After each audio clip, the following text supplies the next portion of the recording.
der slår ned fra en åben himmel, er atomkraft igen begyndt at fylde i dansk politik. Og faktisk også i dansk samfund.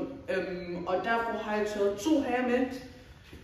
Vilas Heis Otterstrøm fra Socialistisk Folkeparti og Svend Leyensen fra Liberal Alliance. Svend, hvad kan du give en overfladisk holdning til det her? Både min mening og Ellas mening er, at atomkraft kan være en vigtig kilde af CO2-neutral elektricitet, der især kunne erstatte vores fossile brændstofskilder, som vi har lige nu, f.eks. olie og gas. Hvad kan du udtrykke for Rød Blok? Jamen, SF mener, at atomkraft det er for farligt, det er for dyrt, og det tager for lang tid, og vi burde fortsætte med vind og solenergi, der er det, vi kender. Stærke holdninger, og det bringer os til første spørgsmål, fordi en atomkraft koster jo ekstremt mange penge, hele 25 milliarder kroner, og det tager omkring 10 år for at etablere sådan et. Men Svend, er det virkelig det værd?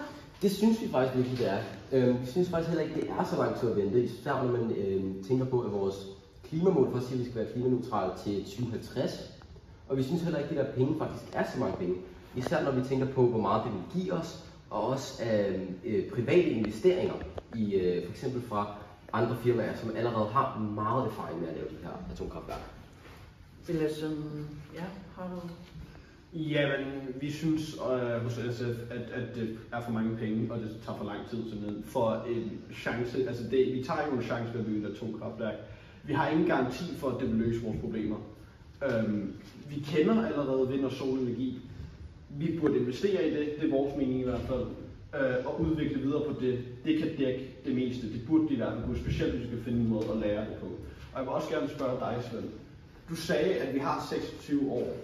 Vi kan jo ikke bygge et atomkraftværk nu. Altså, hvor kan du se det første atomkraftværk, vi bygger?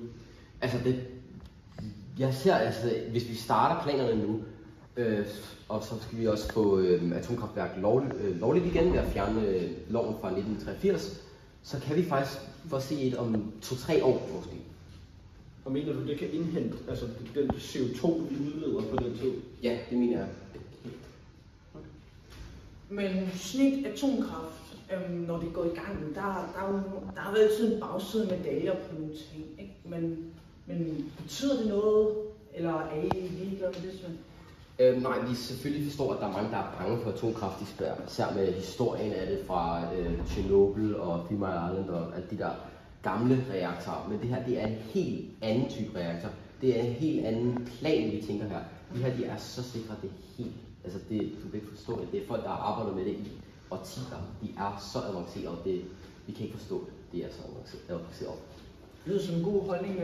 Ja, men vi mener simpelthen, at de positive ting, de opvejer ikke de negative ting. Vi har en masse radioaktivt affald, vi skal afskaffe. Vi har risikoen for en nedsmeltning eller et udslip af en eller anden form af radioaktivt materiale. Det er ikke noget, vi har prøvet før. Som jeg også sagde før, vi har ingen garanti.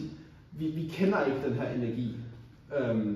Så det er for risikabelt simpelthen. Der er for mange chancer, vi tager.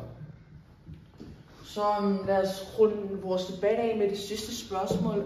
Svend, hvor ser du et atomkraft i fremtiden? Altså, jeg ser atomkraftværk som basically den samme rolle, som fossile brændstoffer har i det danske samfund lige nu. Og det er, at vi har det kørende i baggrunden, meget supplemerende, men det er også en meget vigtig kilde, som vi har, fordi at solceller og vindmøller ikke altid kan producere nok strøm, for eksempel hvis det er meget tåget i en uge, eller om natten, eller der bare ikke blæser, så kan det spille en meget vigtig supplemerende rolle. Og Vilas, kan du slutte den her debat af med et godt argument? Ja, det kan jeg selvfølgelig. Vi ser hos SF, at atomkraft ikke har en fremtid i Danmark, som udgangspunkt selvfølgelig.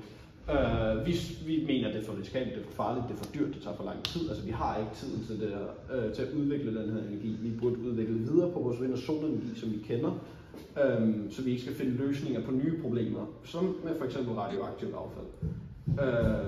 Ja.